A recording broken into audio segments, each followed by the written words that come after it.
चलिए आज अपन देखते हैं। तो टाइमलाइन है। टाइमलाइन का मतलब अपने पास एक ईयर और इवेंट की लिस्ट रहेगी। ये जो टाइमलाइन रहेगी 1885 से 1947 में रहेगी। इसमें जैसे 1885 में कौन सी इवेंट हुई, 1905 में, तो ये इस तरफ ईयर आएगा और उसके सामने ही वो इवेंट आएगी जो उस पर्टिकुलर ईयर में, और जो इम्पोर्टेंट इवेंट थी हिस्ट्री की वो इवेंट इसमें लिखी हुई है। सबसे पहले 1885 में इंडियन नेशनल कांग्रेस है वो लॉन्च होती है। तो सबसे इंपॉर्टेंट इवेंट रहेगी इंडियन नेशनल कांग्रेस का लॉन्च होना। और कहाँ पर हुई, where the Indian National Congress is launched, was launched आएगा यहाँ पर, इसको was launched in Bombay. Bombay जो प्रेजेंट टाइम में जिसको मुंबई बोलते हैं, उसका प्राचीन जो पहले जो नाम था वो था Bombay. And with the aim, what was the aim of Indian National Congress. Indian National Congress का एम का मतलब होगा टारगेट, गोल, ऑब्जेक्टिव क्या था, winning political rights for Indians. तो पॉलिटिकल राइट्स का मतलब होगा कि जो यहाँ का पॉलिटिकल सिस्टम है उसमें इंडियंस का पार्टिसिपेशन है, वो राइट्स, वो अधिकार लेना इनका इंपॉर्टेंट एम था, इंपॉर्टेंट ऑब्जेक्टिव था। तो 1985 में ये दो तीन चीजें अपने को ध्यान में रखनी है। When Indian National Congress was launched in 1885, where in Mumbai, what was the major aim of Indian National Congress? Winning political rights for Indians was the major aim of Indian National Congress. 1905 में एक important event होता है, the partition of Bengal. Bengal था, बंगाल के partition किया गया। बंगाल एक पूरा जैसे स्टेट था, उस एक प्रोविंस था, उस प्रोविंस के टू पार्ट किए गए, eastern Bengal and western Bengal. और ये जो इसमें जो पार्टीशन हुआ, इस पार्टीशन में जो वेस्टर्न पार्ट था, वेस्टर्न पार्ट्स में तो हिंदूज को रहने के लिए कहा गया, और ईस्टर्न पार्ट है उसमें मुस्लिम्स को रहने के लिए कहा गया। मतलब जो पार्टीशन किया गया उसका बेसिस था रिलीजन। तो on the religion based Bengal was partition in 1905 and it leads to massive upsurge. और इसके कारण से एक बहुत बड़ा मूवमेंट होता है, एंगर होता है among the people of Bengal. Bengal के जो लोग थे उनके बीच में एक बड़ा एंगर होता है, एनोइड होते हैं लोग। 1906 में formation of the Muslim league, जो मुस्लिम लीग है वो बनती है 1906 में। 1906 में जैसे इंडियन नेशनल कांग्रेस 1885 में बनती है, उसी प्रकार से मुस्लिम लीग एक नया ऑर्गेनाइजेशन है जो मुस्लिम रिलीजन है उसका एक इंपॉर्टेंट पॉलिटिकल ऑर्गेनाइजेशन था। ये कब फॉर्म किया गया, 1906 में। और 1906 में ये तो फर्स्ट इवेंट है। सेकंड इवेंट दिया हुआ है, Congress gives A call for Swaraj, और कांग्रेस ने स्वराज का नारा दिया, सेल्फ रूल का नारा देने का काम किया 1906 में। 1911 में बंगाल पार्टीशन वाज एन्यूल्ड। 1911 में जो बंगाल का पार्टीशन हुआ था 1905 में, उसको एंड कर दिया गया, उसको कैंसिलेशन किया गया। तो Bengal partition was cancelled in 1911 में, इसको कंप्लीट वापस वन बना दिया गया, जिसके टू पार्टीशन किए गए थे, इसको कैंसिल कर दिया गया। इसके अलावा दूसरा इंपॉर्टेंट इवेंट रहता है announcement that capital of India to shift from Calcutta to Delhi. और जो इंडिया की जो कैपिटल थी पहले कलकत्ता थी, और 1911 में इसको शिफ्ट किया गया दिल्ली में।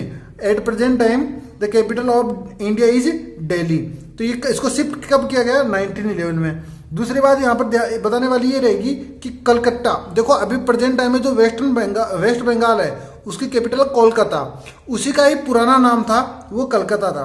तो ये कुछ सिटीज रहेगी, इनका पुराना नाम अपने को ध्यान में रखना है। जैसे बॉम्बे अभी प्रेजेंट में मुंबई बोलते हैं, कलकत्ता अभी प्रेजेंट में कोलकाता बोलते हैं। इसी प्रकार से मद्रास, जिसको प्रेजेंट टाइम में अपन चेन्नई बोलते हैं। तो ये कुछ ब्रिटिश टाइम के जो नाम रहेंगे वो भी अपने को ध्यान में रखना है हिस्ट्री पढ़ते समय।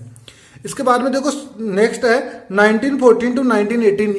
ये जो टाइम पीरियड है इसमें एक इंपॉर्टेंट इवेंट क्या होता है, 1914 में स्टार्ट होता है फर्स्ट वर्ल्ड वार। पूरे विश्व युद्ध स्टार्ट होता है, महायुद्ध शुरू होता है। First world war started in 1914 और इसका एंड होता है 1918 में।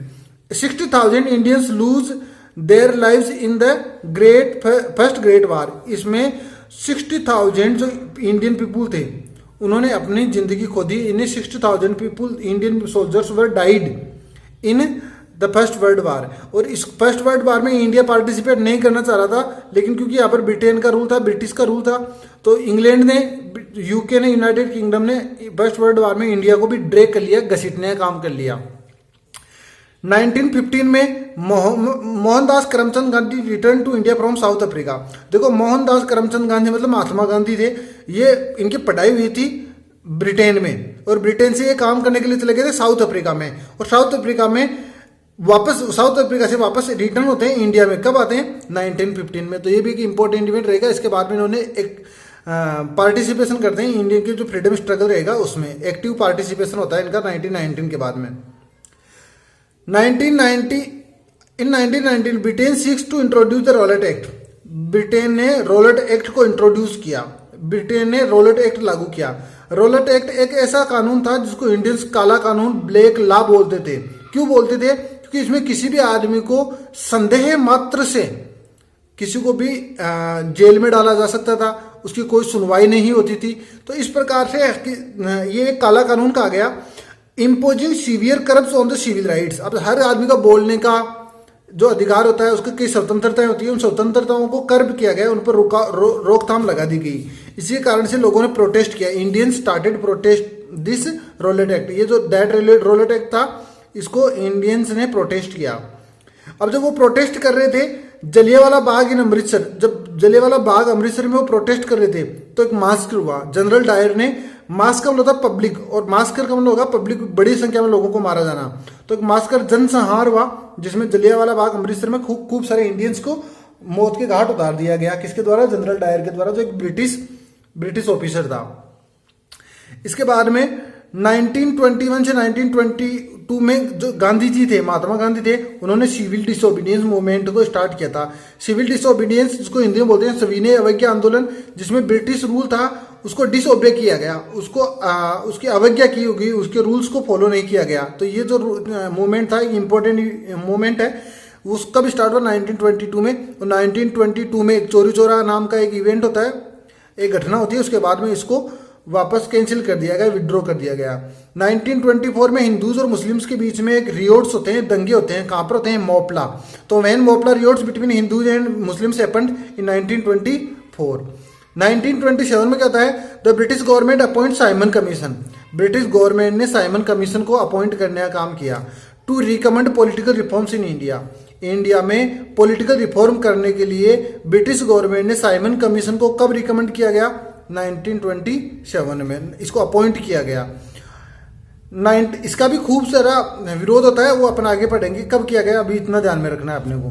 1930 में क्या होता है? गांधी लीड्स द साल्ट सत्याग्रह। 1930 में जैसे पहले सिविल डिसोबीडियंस मूवमेंट हुआ था, उसी प्रकार से सेकेंड जो मूवमेंट होता है, एक मेजर मूवमेंट होता है, वो होता है साल्ट सत्याग्रह, जिसको महात्मा गांधी ने लीडरशिप की।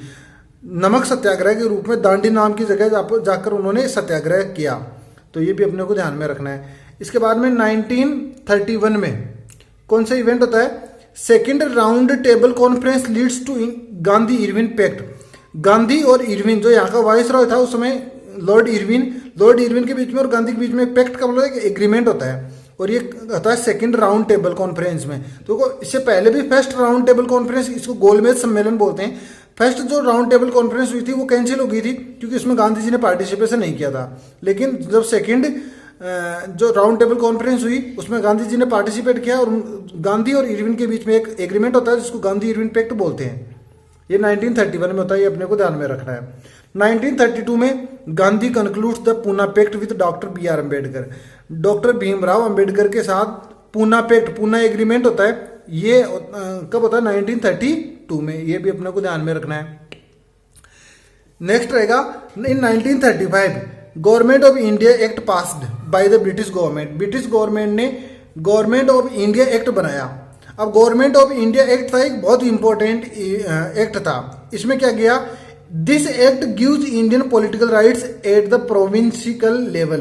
प्रोविंशियल का लेवल का मतलब तो देखो, अभी अपन जो प्रेजेंट टाइम है हमारा जो गवर्नमेंट सिस्टम होता है वो 2 लेवल होते हैं मेन, सेंट्रल लेवल और स्टेट लेवल। जो प्रोविंशियल लेवल है उसको स्टेट लेवल बोल सकते हैं अपन। तो स्टेट लेवल पर पॉलिटिकल राइट्स इंडियंस को प्रोवाइड करवाएगी। सेंट्रल जो राइट्स, सेंट्रल पॉलिटिकल राइट्स थे वो अभी भी ब्रिटिश गवर्नमेंट के पास में ही थे। तो ये कब हुआ? 1935 में। ये भी अपने को ध्यान में रखना है। 1937 में क्या होता है? देखिए, प्रोविंशियल इलेक्शन होते हैं। ये जो यहाँ पर जो कानून बना था उसको इंप्लीमेंट किया गया 1937 में। अब जो प्रोविंशियल इलेक्शंस होते हैं, जो स्टेट्स में इलेक्शन होते हैं, वो तो कई सारे मोस्ट प्रोविंसेस इलेक्ट कांग्रेस। ज्यादातर जो प्रोविंसेस थे, जो स्टेट्स थे, वहां पर कांग्रेस की गवर्नमेंट बनी, कांग्रेस को चुना गया, इलेक्शन हुआ उनका। सम इलेक्ट मुस्लिम लीग्स, लेकिन सम प्रोविंसेस, कुछ राज्यों में मुस्लिम लीग जो एक उस समय की मुस्लिमों की एक इम्पोर्टेंट ऑर्गेनाइजेशन था, तो उनका भी इलेक्शन हुआ। 1939 में सेकेंड वर्ल्ड वार स्टार्ट होता है। फर्स्ट वर्ल्ड वार की अपने पहले टाइम देखा था 1914 में स्टार्ट होता है, 1918 तक। सेकेंड वर्ल्ड वार कब स्टार्ट होता है? 1939 में। इसके बारे में 1941 में क्या होता है? Subhash Chandra Bose escapes from India. Subhash Chandra Bose थे, वो इंडिया से बचकर और भाग जाते हैं, ब्रिटिशों को चकमा देकर यहां से भाग जाते हैं। And they join hands with the axis powers to fight against British. अब सेकेंड वर्ल्ड वार चला था 1939 में स्टार्ट हो गया था, 1945 तक चलता है। तो उसी बीच में एक्सिस पावर्स जो ब्रिटिश के अगेंस्ट में जो वार लड़ रहे थे, उनके साथ में उन्होंने हाथ मिला लिए, उनके साथ मिल गए। वो किस कारण, किसके लिए? कि ताकि ब्रिटिशों के अगेंस्ट लड़ाई लड़ी जा सके और ब्रिटिशों को यहां से निकाला जा सके, इंडिया के लिए फ्रीडम लिया जा सके। मार्च 1942 में क्या होता है? द ब्रिटिश वार कैबिनेट, ब्रिटिशों की जो वार कैबिनेट था, it announces Sir Stafford Cripps mission to negotiate India political status after the war. अब क्योंकि एक तरफ तो वर्ल्ड वार सेकेंड चल रहा था और दूसरी तरफ इंडियन जो पीपुल थे, इंडिया के जो पॉलिटिकल ऑर्गेनाइजेशन थे, उन्होंने भी यहाँ पर स्टार्ट कर दिया था, मूवमेंट स्टार्ट करे थे। यहाँ पर भी कई प्रकार के एंगर चल रहा था, लोगों में गुस्सा चल रहा था। तो इसको शांत करने के लिए जो ब्रिटिश कैबिनेट थी, उन्होंने सर स्टेफर्ड क्रिप्स की प्रेसिडेंटशिप में एक मिशन बनाया। इसका काम क्या था? निगोशिएशन करना इंडिया के पॉलिटिकल स्टेटस को, कि जब वर्ल्ड वार सेकेंड खत्म हो जाएगा तो उसके बाद में इंडिया को किस प्रकार का पॉलिटिकल स्टेटस दिया जाएगा, इसके ऊपर निगोशिएट करने के लिए, उसके ऊपर सौदाबाजी करने के लिए इसको मिशन को बनाया गया। लेकिन ये फेल होता है। देखो मार्च में इसको अपॉइंट किया जाता है, अनाउंस किया जाता है, और मई में गांधी मीट्स क्रिप्स, और जो गांधी थे वो क्रिप्स कौन? सर स्टेफर्ड क्रिप्स, उनके साथ इनकी मीटिंग होती है मई 1942 में। लेकिन ये फेल होता है, और इसके बाद में जब ये फेल हो जाता है तो अगस्त 1942 में इसी के रिएक्शन में the Congress leaders meet in Bombay. अब बॉम्बे में जो कांग्रेस के लीडर हैं वो मिलते हैं and pass the quit India movement resolution. जो क्विट इंडिया, जो भारत छोड़ो आंदोलन है, वो स्टार्ट करते हैं। अगस्त 1942 में इसका रेजोल्यूशन बॉम्बे में पास किया जाता है। 1945 में सेकेंड वर्ल्ड वार वो एंड हो जाता है, वो खत्म हो जाता है। 1946 में गांधी जिन्ना टॉक्स ब्रेक डाउन। अब जब गांधी, ये तो कांग्रेस के, और जिन्ना मोहम्मद अली जिन्ना ये थे मुस्लिम लीग के, तो गांधी जी और गांधी जी और जो जिन्ना थे, इनके बीच में जो टॉक होती है, जो बातचीत होती है, वो ब्रेक डाउन, यानी वो फेल हो जाती है। और इसके कारण से क्या होते हैं? Communal riots break down. Communal का मतलब सांप्रदायिक, हिंदू और मुस्लिम जो रियोट्स दंगे थे वो फैलना शुरू हो गए। जून 1947 में क्या होता है? The British government, Congress and Muslim League agree to participation. क्योंकि उसमें ब्रिटिश अपने यहाँ पर रूल कर रहे थे, तो जून 1947 में ब्रिटिश, कांग्रेस और मुस्लिम लीग, इन्होंने तीनों ने लोगों मिलकर और इंडिया का पार्टीशन के लिए एग्री हो गए कि इंडिया को पार्टीशन कर देना चाहिए, और इंडिया दो कंट्रीज बनानी है, एक पाकिस्तान और एक इंडिया। इंडिया और पाकिस्तान का पार्टीशन हो गया। इसके बाद में और एक दोनों कंट्रियों को इंडिपेंडेंस दे दी गई, दोनों कंट्रियों को इंडिपेंडेंट डिक्लेयर कर दिया गया। अगस्त 15, 1947 इंपॉर्टेंट डेट रहेगा। इस दिन अपने को स्वतंत्रता मिली थी, अपने को फ्रीडम मिला था। Independence declared for India, India के लिए इंडिपेंडेंस डिक्लेयर किया गया। Communal riots claim hundreds of thousand in the partition riots. जो पार्टीशन होता है, इंडिया और पाकिस्तान का जो विभाजन होता है, पार्टीशन में बहुत सारे लोग मरते हैं, हंड्रेड्स ऑफ थाउजेंड, कई 100,000 लोग हैं इसमें मारे जाते हैं। तो ये इंपॉर्टेंट इवेंट्स रहेगी 1885 से 1947 तक। Selection of dates depend on the story of the parts. जब अपन ये डेट्स का सिलेक्शन करते हैं तो अपन ये पास्ट की एक स्टोरी पढ़ रहे होते हैं। Focusing on a particular set of events, अगर एक पर्टिकुलर सेट ऑफ इवेंट के बारे में अगर अपन पढ़ें, it is important to focus on dates, तो हमें डेट्स के ऊपर ध्यान देना जरूरी रहता है।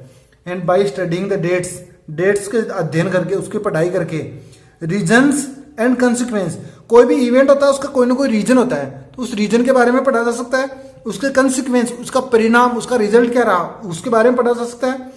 देख, reasons and consequences of events are understood, events के रीजन्स और कंसिक्वेंस को अंडरस्टूड यानी समझा जा सकता है।